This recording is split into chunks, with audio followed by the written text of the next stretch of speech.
最后形塑出像这样子的一个状况哈，一楼的柱，那就是亮显的这几根哈，亮显这几根。然后呢，我们会用到的是结构柱，结构柱。好，那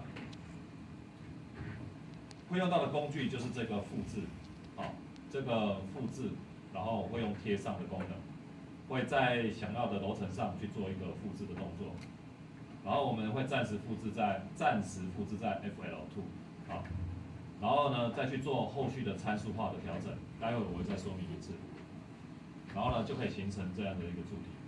好，那我们就是来介绍一下这样的流程。其实，在画柱有3个方法，那这3个方法呢，我先介绍一个可以很快速产生柱的，就是说你这个地方我们之前不是有画比较短的柱吗？对不对？你可以让它直接往上涨。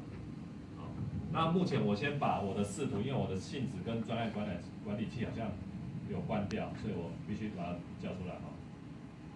还有一个是性质。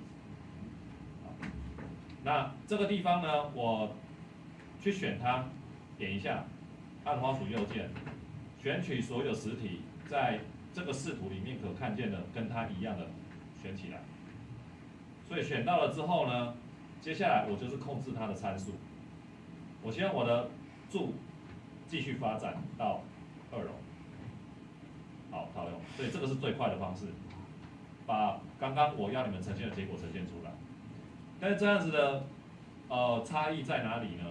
以后在表达柱，你只能够用这一根来表达全部的柱。当我要问你1楼的柱到底我需要多少的灌浆量，或者它的数量计算的时候，你没有办法很明确的告诉我1楼是多少的灌浆量，因为它是整体的，听得懂意思吗？听得懂。所以未来你要详细去精算你的材料的时候，是分层的去计算。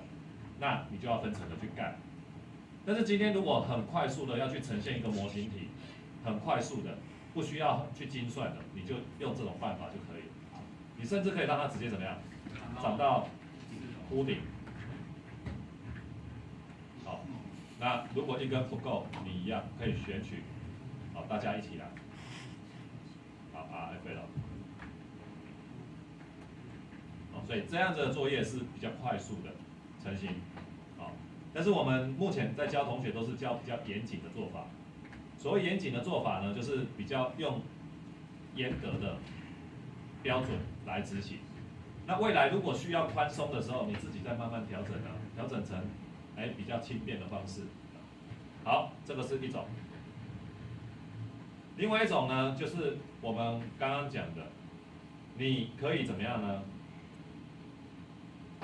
选择之后，选取所有类别的，然后呢，利用这个按键复制到剪贴簿上，记得是这一个哦，不是这个哦，不一样，这个再复制到其他的楼层是很方便的一个指令，但是这个东西是比较不方便的，这个几乎是有点像在平面位置去做复制，当然也可以垂直复制，但是比较没有那么样子的顺，这个是在平面复制用的。那这个是在楼层之间用的，会比较多。好，那我就选择这一个。那选择完之后呢，这个才会亮显。好，这个才会亮显，你就选下面，与选取的楼层对齐，那你就去点它。他问你啊，你要在哪一个楼层？你如果选1楼，对，没有错，我们目前是要盖在1楼。可是呢，会出现一个状况，我现在显示给同学看。他会告诉我，你复制过来的东西会跟刚刚的柱体会有重叠的地方，那这些重叠的地方会导致你的数量计算出了状况，所以他警告你了，会出现状况的。好，那既然会出现状况，那我们尽可能不要有这个状况出现，所以我先怎么样恢复，好，恢复刚刚的作业。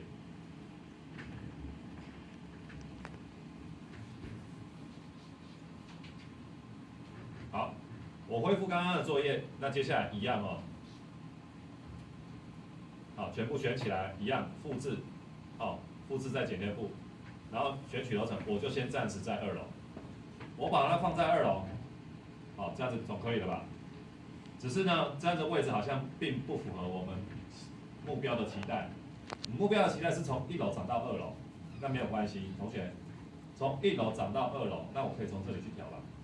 1楼到2楼，那不要去偏移，那这样子行吧？好 ，OK， 这样子就完成了。好，所以我们的基准楼层1楼到顶部楼层到2楼，所以这样子的状况是 OK 的。然后套用的柱的型号是50×50也 OK 的，所以这样的作业成功，就是到这个地方，这是第2种做法，这是第2种做法。那第3种做法呢，就是最原始的，我们可以怎么样？对，就是直接去盖它的结构柱，然后呢选好类型，然后深度呢高度到2楼，再网格直接框。这个动作也很快，也很快。那只是呢，我今天如果要画很多楼层的话，我变成每一张的楼板平面图是不是都要打开？对。那会比较费时。这个时候我刚刚那个，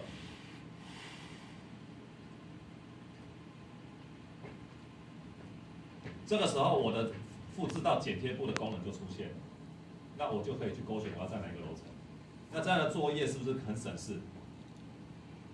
对不对？我可以在很多楼层都可以去复制一样的柱，好，这样子就不会让你作业上觉得很困难。好，那这种3种方法提供给你参考，好，让你评估看看。好，这样我们目标先做出这个东西，开放给同学。